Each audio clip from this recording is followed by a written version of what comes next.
تو کچھ اپنی زندگیاں یوں بھی گزار کے جاتے ہیں، زندگیاں یوں بھی گزار کے جاتے ہیں۔ حضرت انور شاہ صاحب رحمۃ اللہ علیہ، انور شاہ صاحب رحمۃ اللہ علیہ عجیب و عجب آدمی تھے۔ ایک مرتبہ انہیں دارالعلوم سے ہندوستان سے مصر بھیجا گیا۔ اس زمانے میں بیل گاڑیوں کا سفر ہوا کرتا تھا، بیل گاڑیوں کا مہینے لگتے تھے۔ جامع ازہر اس وقت مشہور ترین ادارہ تھا دنیا کے اندر۔ ان کے پاس ایک کتاب تھی نور الازا، عربی زبان میں۔ استاد نے انہیں بھیجا، جاؤ وہ کتاب لے کے آؤ۔ یہ وہاں گئے، کتاب ان سے درخواست کی کہ آپ کی لائبریری میں یہ کتاب ہے، مجھے ہندوستان لے کے جانی ہے۔ انہوں نے فرمایا یہ ہمارے پاس نایاب ہے، ہم دے نہیں سکتے، مطالعے کے لیے آپ لے سکتے ہیں، چند دن مطالعہ کر لیں، واپس کتاب نہیں دے سکتے۔ مطالعہ کر کے واپس آئے، اپنے استاد سے شیخ الہند رحمۃ اللہ علیہ سے عرض کیا کتاب تو نہیں ملی۔ حضرت کو بڑا افسوس بھی ہوا، طلباء کا ناغہ بھی ہوا، مدرسے کا خرچہ بھی ہوا، مشقت بھی اٹھائی اور کام بھی نہیں ہوا۔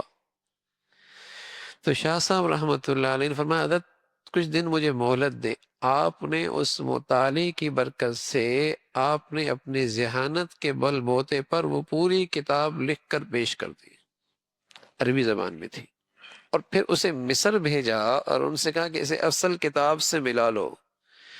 انہوں نے کہا امام بخاری کے بعد اگر ہم نے کسی کا حافظہ دیکھا ہے تو اس شخص کا حافظہ دیکھا ہے۔ لیکن شاہ صاحب کیا فرماتے تھے؟ شاہ صاحب فرماتے تھے الحمدللہ ثم الحمدللہ، ساری زندگی میری نظر کسی غیر محرم پہ نہیں پڑی۔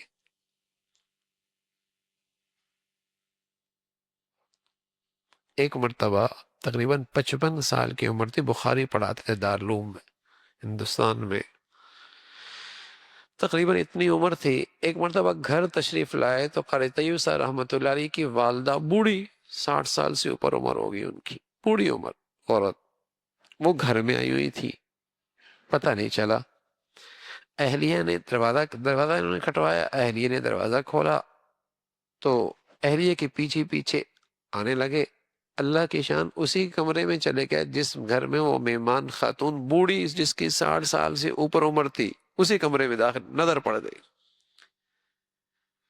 قاری طیب صاحب فرماتے ہیں کہ جب بھی بخاری میں نظر کے بارے میں کوئی احادیث آتی تو بڑے افسوس کے ساتھ تذکرہ کرتے کہ ساری زندگی میں یہ پہلی مرتبہ ہوا کہ میری نظر پڑی ہے۔ اندازہ لگائیے، وہ بھی بوڑھی، وہ بھی اتفاقاً۔ گناہوں کی نحوست سے آپ نہیں دیکھتے میرے عزیزو آج کس چیز میں برکت نہیں رہی؟ کثرت کی کمی نہیں ہے، کثرت کی کمی نہیں ہے۔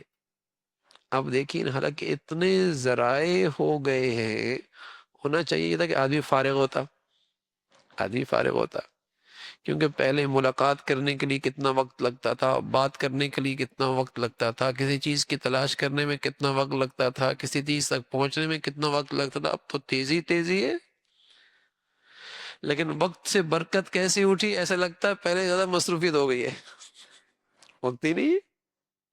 اور مہینے یوں گزر رہے جیسے ہفتے، اور ہفتہ یوں گزر رہا جیسے دن، اور دن یوں گزر رہا جیسے ایک گھڑی، زندگی یوں گزر رہی۔ برکت ہر چیز سے اٹھ گئی، زندگی گزر رہی ہے، کس کام میں لگ رہی کوئی پتہ نہیں۔